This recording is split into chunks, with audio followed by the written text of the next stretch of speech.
அன்பார்ந்த வாக்காளர் பெருமக்களே, நடைபெற இருக்கின்ற சட்டமன்ற தேர்தலில் எங்கள் கட்சிக்கு வாக்களித்து வெற்றி பெற செய்தால் எங்களுடைய முதல் கையெழுத்து இப்புறவு தொழிலாளர்களை நிரந்தர தொழிலாளர்களாக மாற்றுவோம்.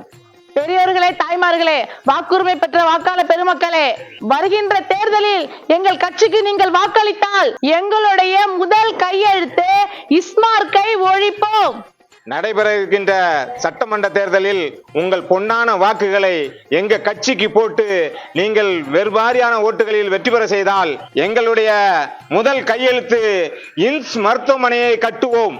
பெரியவர்களே, தாய்மார்களே, எங்க கட்சிக்கு ஓட்டு போட்டு வெற்றி பெற செய்தால் எங்கள் முதல் கையெழுத்து விவசாயியின் கடனை ரத்து செய்வோம்.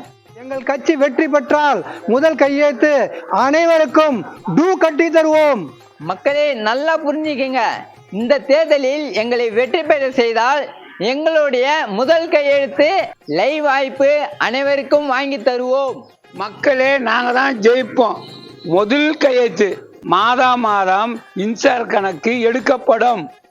பெரியோர்களே, தாய்மார்களே, எங்கள் கட்சி ஜெயிச்சு வந்தால் முதல் கையெழுத்து 300% பெண்களுக்கு இடம் ஒதுக்கீடு தரப்படும். பெரியோர்களே, தாய்மார்களே, வாக்களிக்கும் உள்ள வாக்காளர் பெருமக்களே, நாங்கள் ஆட்சிக்கு வந்தவுடன் முதல் கையெழுத்து நீயே முதலீடை கொண்டு வருவோம்.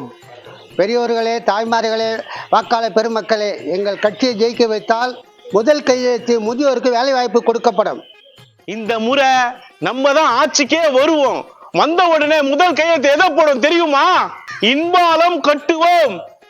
வாக்காளர் பெருமக்களே, இப்போ ஒரு எலெக்ஷன் எங்களுக்கு ஓட்டு போட்டீங்கன்னா எங்கள் முதல் கையெழுத்து இல்ல சாராயத்தை ஒழிப்போம். சார், நீங்க தேர்தலில் ஜெயிச்சிட்டீங்க, ஆட்சியும் அமைச்சிட்டீங்க. வாழ்த்துக்கள் சார். ஊடக நண்பர்களுக்கும் பத்திரிகையாளர்களுக்கும் மற்றும் ஏனைய பொதுமக்களுக்கும் நானும் நன்றியை தெரிவித்துக் கொள்கிறேன். சார், தேர்தல் வாக்குறுதியெல்லாம் கொடுத்தீங்க, அது எப்ப சார் நிறைவேற்ற போறீங்க? நல்ல கேள்வி கேட்டு இருக்கிறீர்கள். நிச்சயமாக நிறைவேற்றுவோம். அதே நேரத்தில் எங்கள் கட்சியை சார்ந்தவர்கள் மேடைக்கு மேடை பல்வேறு தேர்தல் அறிக்கையை எடுத்து சொன்னார்கள். சொன்னதை நீங்கள் சரியாக கவனித்தீர்களா? அந்த காரணத்தை நன்றாக கவனித்தால் உங்களுக்கு புரிந்திருக்கும். புரிஞ்சுது சார். அது எப்ப நிறைவேற்ற போறீங்க?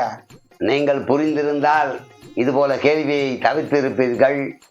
நன்றாக ஒரு முறை மீண்டும் கேட்டு வாருங்கள். எங்களுடைய முதல் கையெழுத்து எங்களுடைய முதல் கையெழுத்து எங்கள் முதல் கையெழுத்து முதல் கையெழுத்து முதல் கையெழுத்து முதல் கையெழுத்து முதல் கையெழுத்து முதல் கையெழுத்து முதல் கையெழுத்து உடனே முதல் கையெழுத்து எங்கள் முதல் கையெழுத்து. அப்ப நீங்க கொடுத்த வாக்குறுதி? அதில் கூறப்பட்டதை போல முதல் கையெழுத்து நான் எதில் போட முடியும்? பல்வேறு முதல் கையெழுத்து என்றார்கள்.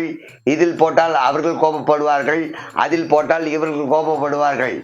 அதனால் அந்த காரணத்தினால் நாங்கள் சொன்னதை காப்போம் என்ற நோக்கத்தோடு நிறைவேற்ற முடியவில்லை என்ற உன்னத கருத்தை உங்கள் முன்னால் வைக்கிறேன்.